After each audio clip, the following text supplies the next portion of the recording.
right now.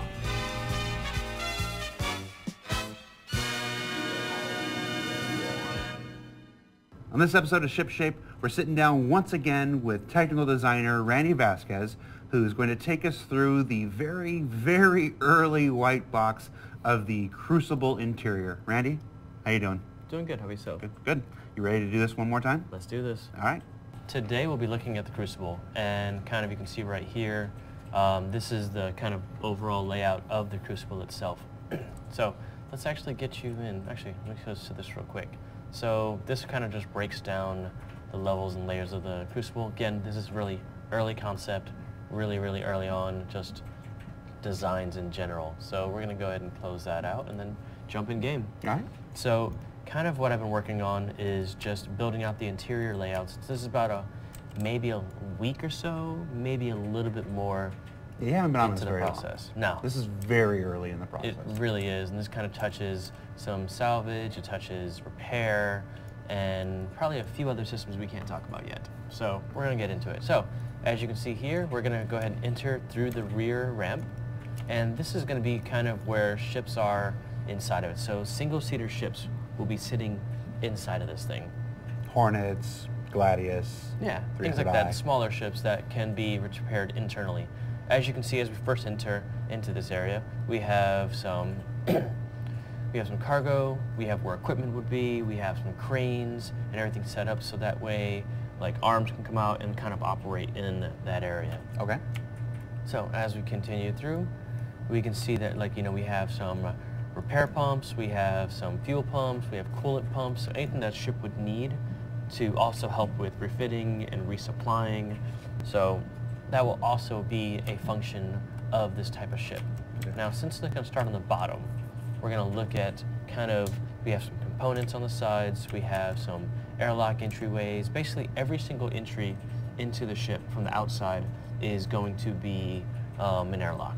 Just because being a repair ship, they need to be able to get in and out of the ship at any time. So you'll also be seeing a lot of personal storages around the area, so that way they can put on suits and have equipment right there and they can re-equip right before they exit the door.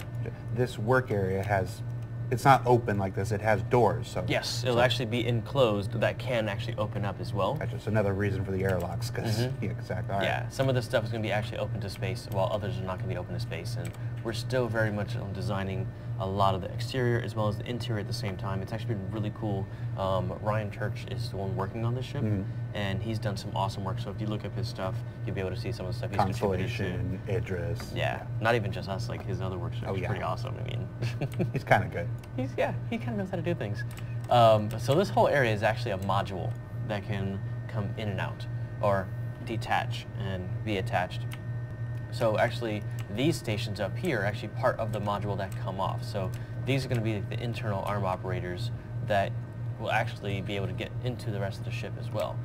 And those arm operators will be taking care of these cranes that are built along the sides, and then they'll be kind of manipulating them. So let's get inside the ship. Okay. So like I said before, everything has airlocks. We have 2 entryways on either side. Ideally, I kind of see it working kind of like how a kitchen crew would work, where they go in one door and they only exit the other door, so that way the crew is always trained to kind of do that.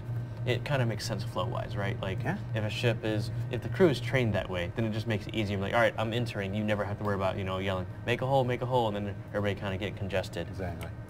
Now, this middle area right here is an airlock that is actually an elevator. So like the Constellation, you know how the middle part of the Constellation kind of just drops down so that people can load stuff on? So that kind of follows suit, actually. As you see here, I have 36 SCU that's able to go on this elevator, and this will be able to load things. What is this? Oh, it's another entry. So this will be an entryway, like an elevator for personnel, and then they enter through here. As you can see, kind of just shares that space. So this first area is going to be, as it says, loading and storage. We could load storage here, we could have equipment here. It kind of depends on what the crew wants to do. And this is going to be where EVA suits and everything is stored. Okay. Right. This central area is another elevator that is going to be serving the whole entire ship. So this will take you actually into the rest of the ship. So let's go up.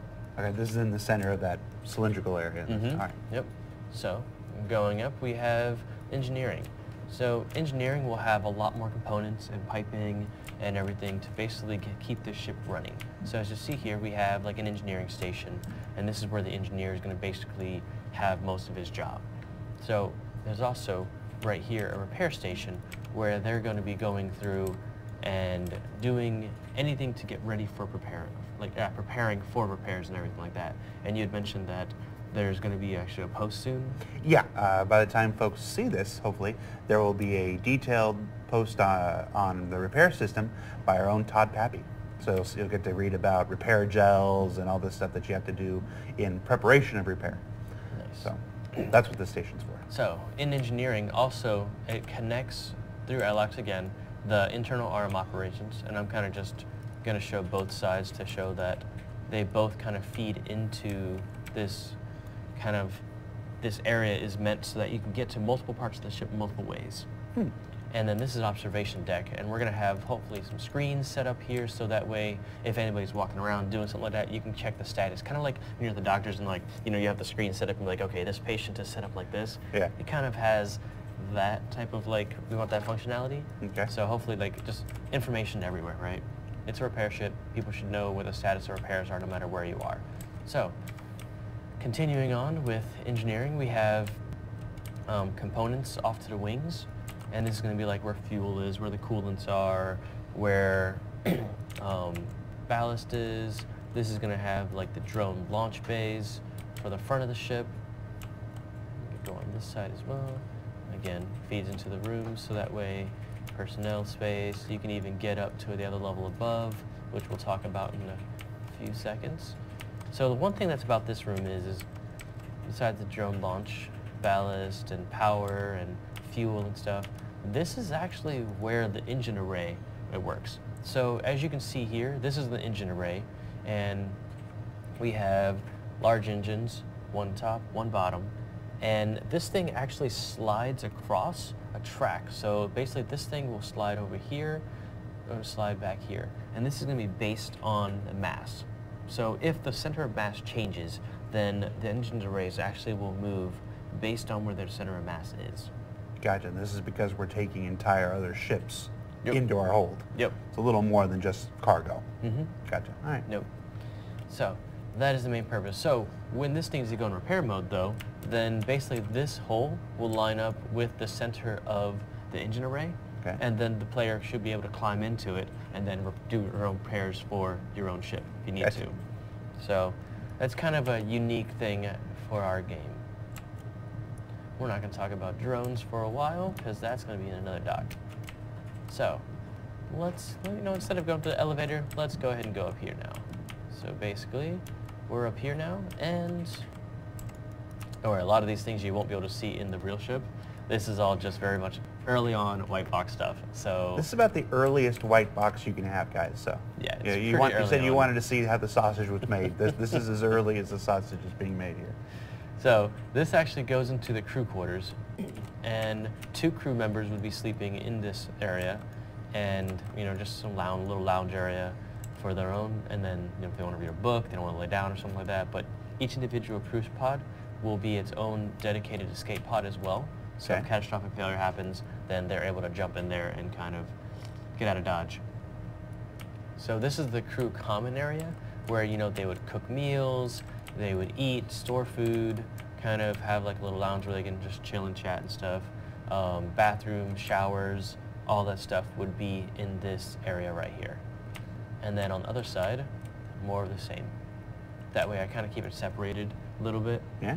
So they can kind of have some privacy, but then still have dorm mates. So let's go up to the last floor, which is the bridge. Okay.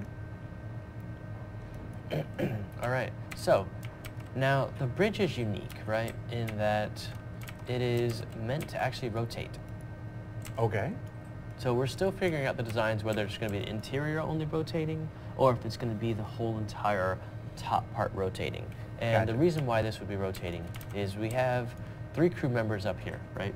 And each crew member can kind of change what they want to do on the job, right? So like the middle seat would be the pilot seat, dedicated pilot seat. And the other guys, they'd be doing arm operations, they would be doing drone operations, So various functions would be handled by the guys on the side, as well as, one could be a co-pilot, one could be helping out engineering.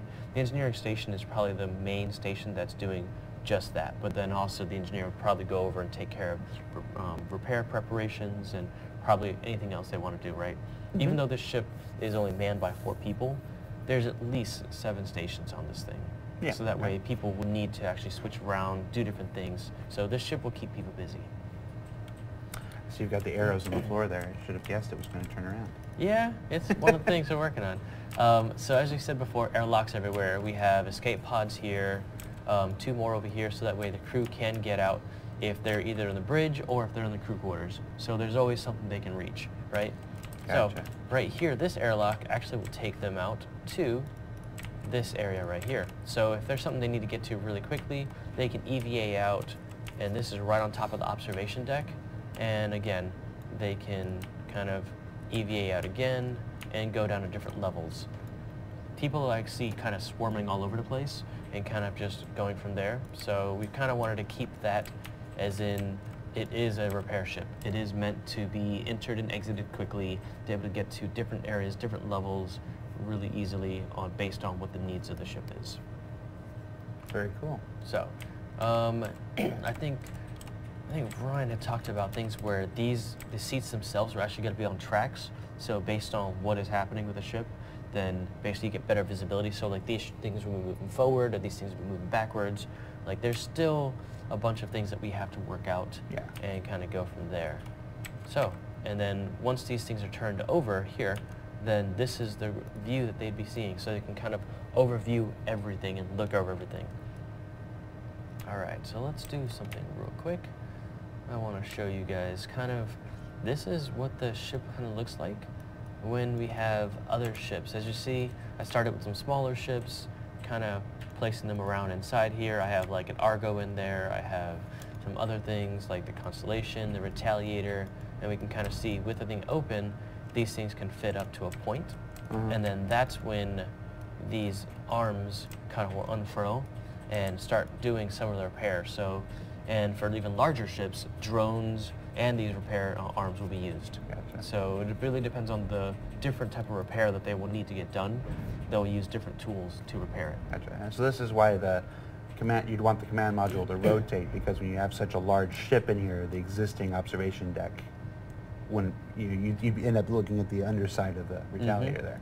Yep. So, gotcha. So really quickly, I'm going to actually turn on this thing so you guys can see, you guys get a good look of kind of what we've been working with and just building up right here. And let's go ahead and turn it on there. So now we can kind of see all of the stuff fitting inside the ship. So we've been kind of rebuilding the ship piece by piece, kind of just based on the functionality and where we kind of saw things fitting. Very cool. Oh, one thing we didn't talk about was the turrets up top. Turrets. So all the turrets are going to be remote turrets. So that way, these people on the side right here, when they're not doing other things, they can actually turn into turret gunners, and without switching from their stations. Everything's going to be super modular, as in like people are going to be switching jobs really quickly on the ship just to kind of feed the need of the ship at that time. Very cool.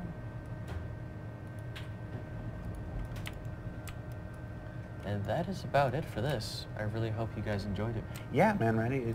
I don't think you said enough. We and everybody in the community appreciate you taking the time to do these for us. Yeah, this is an exciting ship. I think by the time people see this, the ship will be on sale already. You should have the design doc on repair from Todd Pappy. So yeah, it's an exciting ship, a whole new avenue of gameplay, and definitely excited to have it aboard. So Randy, thanks a lot, man. Thank you. All right, back to you guys.